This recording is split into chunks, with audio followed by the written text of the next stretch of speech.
Film की शुरुआत में हमें एक आदमी दिखाया जाता है जिसका नाम सार्ज था, जो एक आर्मी का कमांडर है। वो अपनी टीम के साथ एक जगह पर छुपा हुआ क्योंकि शहर में ज़ॉम्बी वायरस फैला हुआ है और उसकी आधी टीम इस वायरस की वजह से मारी गई, जबकि आधी इस वायरस से इन्फेक्टेड हो गई, यानी वो ज़ॉम्बी वायरस का शिकार बन गई है। जिस वजह से सार्ज काफी गुस्से और परेशानी में था। वो इस सब का जिम्मेदार अपने एक सिपाही को समझ रहा था। अपना गुस्सा निकालने के लिए वो उस सिपाही को मारने ही वाला था कि तभी उसका दूसरा ज़ॉम्बी सिपाही आ जाता है, जो उस सिपाही की चेहरे पर बुरी तरह काट कर नोच कर खा जाता है। इसीलिए सार्ज को अब मजबूरन शूट करके उसे मारना ही पड़ता है, जिसके बाद वो अपनी टीम के साथ यहाँ से चला जाता है। रास्ते में इन्हें एक बस मिली। ये जब उसके अंदर गए तो वहाँ कुछ लोग बैठे हुए थे। सार्ज उनके पास जाकर सारे पैसे देने को कहा, लेकिन वो लोग पैसे देने से साफ साफ मना कर देते। सार्ज उन पर गन तान देता है। वो लोग डर गए तो मजबूरन उन्हें पैसे देने पड़ते हैं। यहाँ से सीन शिफ्ट होकर आता है एक आइलैंड पर। हम एक बूढ़े आदमी पैट्रिक को देखते हैं, जो एक ज़ॉम्बी शूटर था। वो अपनी टीम के साथ ज़ॉम्बीज़ को चुन चुन कर शूट कर करके मार रहा था। उसका मानना था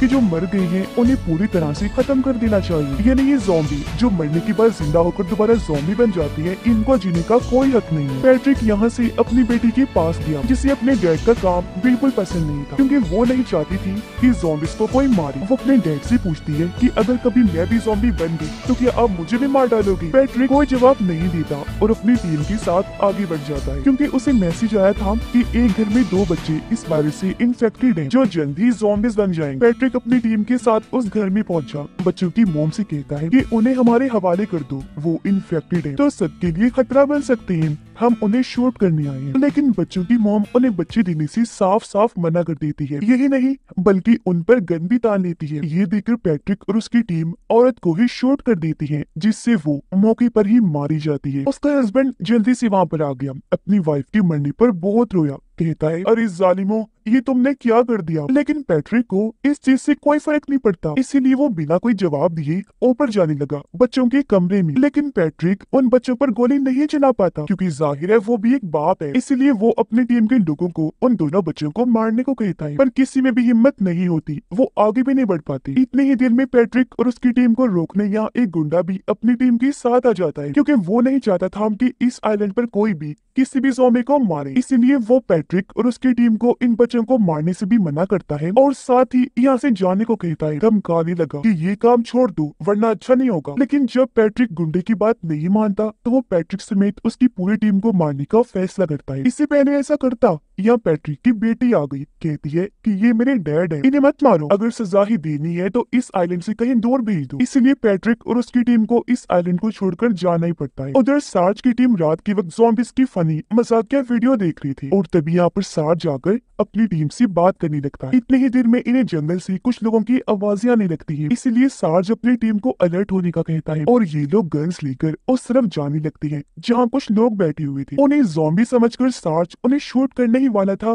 कि तभी वो सरेंडर कर लेते हैं, यानी खुद को उनके हवाले कर देती है। कहने लगे कि हम ज़ॉम्बीज़ नहीं है और यहाँ तो बस पार्टी करने आए थे, प्लीज हमें मत मारो। सार्ज को उन पर शक हुआ, इसलिए वो थोड़ा आगे जाकर चेक करता है, जहाँ उसे ज़ॉम्बीज़ के कटे हुए सर लकड़ियों पर लटके हुए दिखते हैं। वो सभी सरों को शूट कर देता है। फिर उन लोगों को आकर कहने लगा, वाह ये पार्टी कर रहे हो तुम लोग, अब बताओ कौन हो तुम और यहाँ पर आने का तुम्हारा मकसद क्या है? अब यहाँ उनमें से एक आदमी चुपके से सार्ज को मारने के लिए अपनी गन निकालता है, लेकिन सार्ज की टीम उसे देख चुकी थी, इसीलिए वो जल्दी से अपनी गन्स निकाल कर आदमी को शूट कर देती है और वो वही मारा जाता है। अब यही इन्हें एक छोटी उम्र का लड़का भी दिखा। ये उसे भी शूट करने वाली थी, लेकिन वो एकदम बोल पड़ता है कि मुझे मत मारो, मैं इनके साथ नहीं मिला होगा। इसीलिए सार्ज उसे नहीं मारता और ये उसे भी अपने साथ लेकर आगे बढ़ जाती है। लड़का इन्हें एक जीप में लेकर जाता है जिसके अंदर एक लॉकर था। लॉकर में ढेर सारे पैसे थे, जिसकी चाबी सिर्फ लड़के के पास थी। लड़का इन्हें क्योंकि पैसे देना नहीं चाहता था, इसलिए वो यहाँ इस तरह जाहिर करता है कि मैंने चाबी गुम कर दी है। वो झूठ बोल रहा था। उन लोगों ने भी यकीन कर लिया, इसीलिए वो छुपके से चाबी को अपनी जेब में रख लेता है। लेकिन उसे ऐसे करते हुए सार्ज ने देख लिया था, पर फिलहाल वो कुछ नहीं कहता। और अब ये लोग किसी महफूज जगह पर जाने का फैसला करते हैं। जीप में बैठकर वहाँ से आगे बढ़ जाते हैं। लड़का इन्हें उसी आइलैंड के बारे में बताता है और पैट्रिक की वीडियो दिखाता है, जिसमें पैट्रिक कहता है कि ये आइलैंड सबसे महफूज जगह है, अगर यहाँ कोई आना चाहता है तो बिना सोचे आ सकता है, यहाँ कर रह सकता है। ये देखकर सार्ज कहता है कि हम इसी आइलैंड पर ही जाएंगे, इसीलिए उसकी टीम उसी तरफ निकल जाती है। रात को जब वो लड़का सो रहा था तो सार्ज उसकी जेब से चाबियां निकालकर अपने पास रख लेता है। ये लोग अब आइलैंड पर जाने बचाने के लिए समंदर किनारे बने शेल्टर में आ गई, जहाँ पैट्रिक अपनी टीम के साथ पहले से ही रह रहा था। यहाँ पैट्रिक सार्ज से कहता है कि अगर तुम्हें आगे जाना है तो अपने सारे पैसे हमें देने होंगे, लेकिन सार्ज ने साफ साफ मना कर दिया कि पैसे दे दूं, नो कभी नहीं। अब सार्ज को एक बड़ी सी शिप दिखाई देती है, इसलिए ये उस तरफ जाने लगती है, लेकिन ये देखकर पैट्रिक की टीम भी नहीं रुकती और वो इन पर अंधाधुंध गोलियां बरसाने लगती है। तो मजबूरन सार्ज को अपनी टीम के साथ जीप में वापस आना ही पड़ता है। पर सार्ज की टीम का एक आदमी शिप तक पहुंचने के लिए जीप से सीधा पानी में ही कूद जाता है। पानी में वो जब आगे बढ़ रहा था तो पैट्रिक की टीम उसकी भी जान नहीं छोड़ती, वो पानी में ही उस पर भी गोलीबारी करने लगती है, लेकिन वो जैसी तैसी उनके हर शॉट से बच जाता है। इस मुसीबत से बचा ही था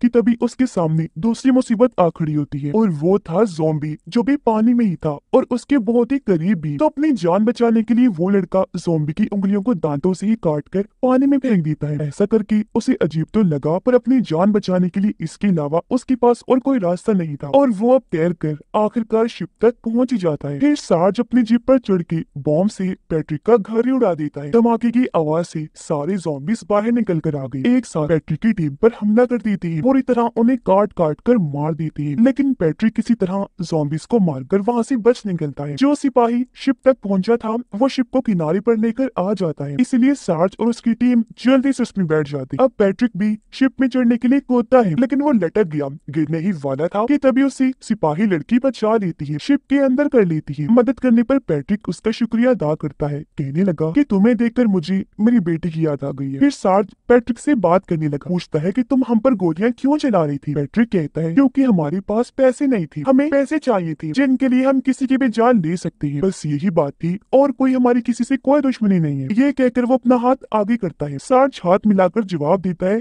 लेकिन इस उम्र में भी तुम काफी स्मार्ट हो, मुझे तुम्हारी बातें रवैया काफी अच्छा लगा। जो कहकर वो पैट्रिक को भी अपने साथ रख लेता है। अब जिस सिपाही ने ज़ॉम्बी की उंगलियां दांतों से काटी थी, जो शिप लेकर आया था, वो जब शिप को चिल्ला रहा था तो अंदर से उसकी हालत खराब होने लगती है। सिपाही लड़की को उसकी तबीयत में गड़बड़ी लगी, इसलिए वो पूछ ही लेती है कि तुम ठीक तो हो ना, कोई मसला तो नहीं है तुम्हारे साथ। जिस पर वो हाँ में जवाब देता है कि हाँ मैं बिल्कुल ठीक हूँ। पर वो ये बात किसी को नहीं बताता कि अंदर ही अंदर मैं भी ज़ॉम्बी वायरस से इन्फेक्टेड हो रहा हूँ, और ऐसा होने की वजह उसका ज़ॉम्बी को काटना था। और अब सार्ज अपनी टीम के साथ मिलकर शिप के सभी ज़ॉम्बीज को मार देता है। पैट्रिक सार्ज को उस आइलैंड के बारे में बताने लगा कि वो जगह बहुत ही अच्छी और महफूज है, लेकिन फिलहाल एक गुंडे का वहाँ पर राज है। अगर हम इतनी बड़ी शिप में बैठकर उस आइलैंड पर जाएंगे तो गुंडे को हमारे आने का पता चल जाएगा, फिर वो हमें मार भी सकता है। इसीलिए अभी सारे लोग छोटी कश्ती में बैठकर उस आइलैंड पर जाने के लिए निकल जाते हैं। कुछ देर का सफर करने के बाद आखिरकार ये उस आइलैंड पर पहुंच जाते हैं। यहाँ आकर इन्होंने देखा कि गुंडे ने ज़ॉम्बी को मारा नहीं है, बल्कि उन्हें बांध के रखा हुआ है और उनसे अपने सारे काम करवा रहा था। ये लोग अभी कुछ आगे बढ़े ही थे कि तभी गुंडे के दो लोग इन्हें देख लेते हैं, इन पर गोलियां चलाने लगते हैं। बदले में ये लोग भी अंधाधुंध उन पर गोलियां चलाते हैं, जिस गोलीबारी में गुंडे के वो दोनों आदमी मारे जाते हैं। लेकिन इस सब में सार्ज और उसका एक आदमी भी जख्मी हो गई थी। पर सार्ज उठा, हंसते हुए अपने साथी को कहता है कि चलो आज हमें भी गोली लग गई। लेकिन इस बात पर उसका साथी कोई जवाब नहीं देता,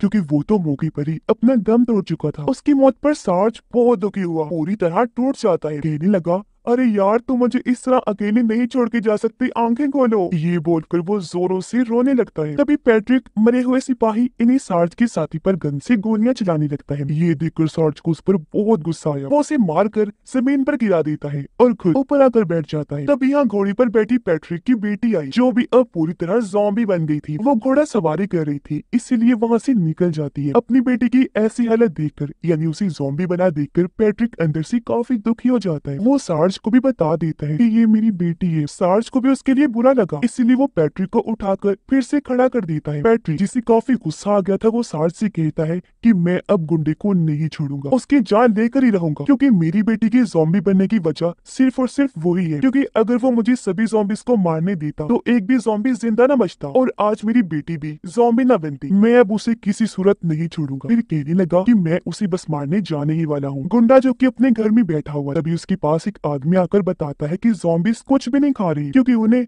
इंसानों को खाना है। ये सुनकर गुंडा उस आदमी के साथ अपनी पोल्ट्री फार्म में गया, जहाँ उसने सभी जानवरों को रखा हुआ था। वो ज़ॉम्बीज को पिग खाने को देता है, लेकिन हैरत ज़ॉम्बीज वो भी नहीं खा रही थी। ये देखकर गुंडे को काफी गुस्सा आ गया, इसीलिए वो शूट करके इन ज़ॉम्बीज को ही मार देता है। फिर अपने आदमी को कहता है कि जाओ और पैट्रिक की ज़ॉम्बी बेटी को लेकर आओ, हमें उस पर कुछ टेस्ट वगैरह करने हैं। सार्ज अपनी टीम के साथ जब एक घर में था तो इन्हें पता चला कि वो सिपाही जो ज़ॉम्बी बन रहा था वो अचानक से गायब हो गया है। इसीलिए वो सिपाही लड़की उसे ढूंढने गई। जंगल में कुछ दूरी पर वो उसे मिल भी जाता है जो धीरे धीरे ज़ॉम्बी बन रहा था। सिपाही लड़की उसके पास गई जिसे वो यहाँ से जाने का कहता है क्योंकि वो गन से खुद को शूट करके अपनी जान लेने वाला था। लड़की कहती है कि तुम खुद अपनी जान मत लो, ऐसे तुम्हें गुनाह मिलेगा क्योंकि ये चीज बहुत गलत होती है। ऐसा करती है मैं ही तुम्हें मार देती हूँ, जिसके लिए वो मान गया और अब लड़की ना चाहते हुए भी शूट करके उसकी जान ले ही लेती है। ऐसा करने से हालांकि उसे काफी दुख भी हुआ, आंखों में आंसू आ जाते हैं, लेकिन तब यहाँ गुंडे के लोग भी आ गए जो सिपाही लड़की को देख चुकी थी, इसलिए वो उसे पकड़कर अपने साथ ले जाते हैं। सार्ज को क्योंकि गोली लगी थी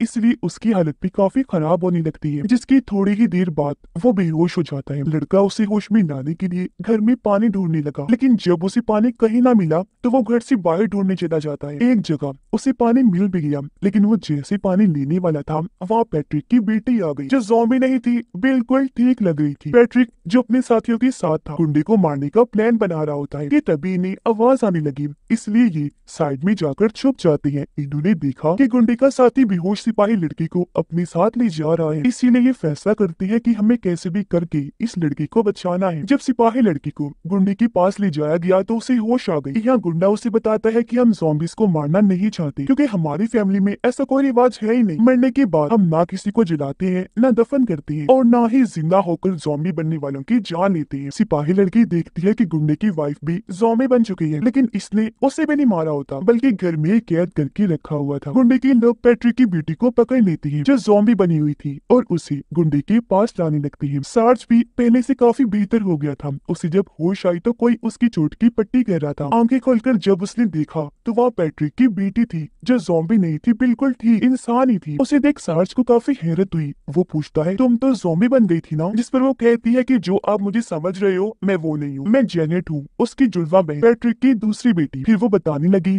कि क्योंकि मेरे डैड ज़ॉम्बीज़ को मारते हैं इसलिए मैं उन्हें पसंद नहीं करती। इस पर सार्ज उसे कहता है कि ये तुम ठीक नहीं कर रही, अपने डैड को गलत समझ रही हो, वो बहुत ही अच्छे आदमी है, ज़ॉम्बीज़ को भी इसलिए मारते हैं ताकि वो बाद में किसी के लिए खतरा न बन जाए। इतनी ही देर में यहाँ पैट्रिक भी अपने साथियों के साथ आ जाता है। सार्ज को बताता है कि तुम्हारे सिपाही साथी को गुंडे के लोग अपने साथ उठाकर ले गए हैं और अब हमें कैसे भी करके उसे बचाना चाहिए। फिर वो अपनी बेटी जेनेट को कहते हैं कि तुमने हमेशा मुझे गलत समझा बेटा, उस दिन अगर मैं ज़ॉम्बीज़ को मार देता तो आज तुम्हारी बहन सही होती, इन्हें इंसान ही होती, ज़ॉम्बी में ना बदलती। मैं तुमसे और तुम्हारी बहन दोनों से बहुत प्यार करता हूँ, लेकिन अफसोस है आज तक तुम मुझे समझ ही नहीं पाई। ये कहकर वो सिपाही लड़की को बचाने के लिए निकल जाती है। उनके साथ जेनेट भी जाने लगी, लेकिन पैट्रिक उसे अपने साथ आने से मना कर देते हैं क्योंकि जेनेट की जान को भी खतरा हो सकता था। और अब ये लोग वहाँ जैसे ही पहुंचे गुंडा उन्हें देख लेता है, इसलिए सार्ज लड़की को लॉकर की चाबी वापस देते हुए कहता है कि ये लो और यहाँ से भाग जाओ, उन पैसों से अच्छी जिंदगी जीना बेटा। जबकि सार्ज खुद पैट्रिक और उनकी टीम्स सरेंडर कर देते हैं, खुद को उनके हवाले करके अपनी अपनी गन्स रख के ये आगे बढ़ जाते हैं। पैट्रिक देखता है कि गुंडे ने मेरी दूसरी ज़ॉम्बी बेटी को जानवरों के साथ फार्म में बांधा हुआ है। गुंडे ने वहाँ घोड़ों को भी छोड़ा हुआ है ये देखने के लिए कि ज़ॉम्बीज घोड़े भी खाते हैं या नहीं। जेनेट जब वापस अपने घोड़े के पास जा रही थी तो उसे वही लड़का मिल जाता है जिसे सार्ज ने ही भेजा था। वो उसे बता देता है कि सार्ज और पैट्रिक ने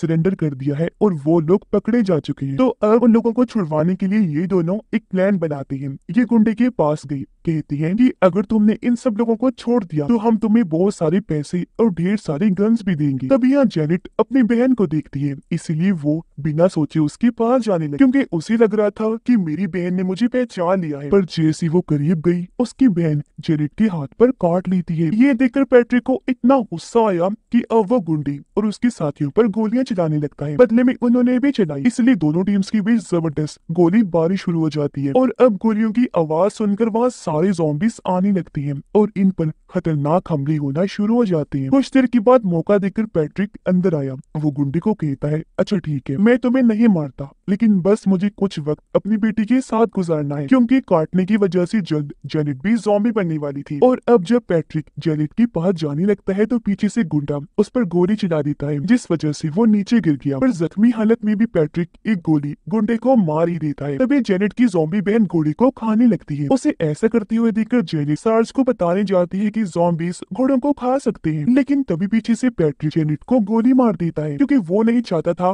कि मेरी ये बेटी भी ज़ॉम्बी बन जाए, जबकि सार्ज वो सारे पैसे लेकर अपनी टीम के साथ इस आइलैंड से निकल जाता है और आइलैंड पर पैट्रिक और गुंडा भी ज़ॉम्बी बन जाते हैं। और इसी के साथ ही इस फिल्म की कहानी भी यहीं पर खत्म हो जाती है।